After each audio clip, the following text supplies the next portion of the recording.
Big ബോസിൽ ഇനി പണപ്പെട്ടി ടാസ്ക്കാണ് നടക്കുന്നത്.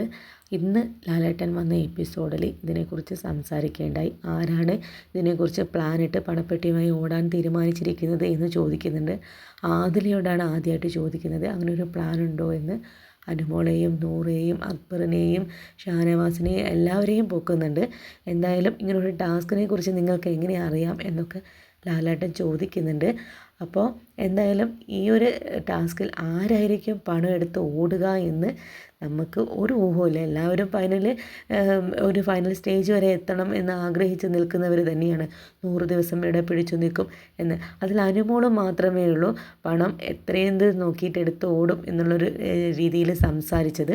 എന്തായാലും ഈ ഒരു ടാസ്ക് തുടങ്ങുമ്പോൾ നമുക്കറിയാം ഓരോരുത്തരുടെ മൈൻഡ് എങ്ങനെയാണ് പോകുന്നത്, ആരായിരിക്കും ഫൈനൽ 5 എത്തുന്നത്, ആരായിരിക്കും പണപ്പെട്ടിയായി ഓടുന്നത് എന്ന് മറ്റൊരു വീഡിയോയിലൂടെ കാണാം.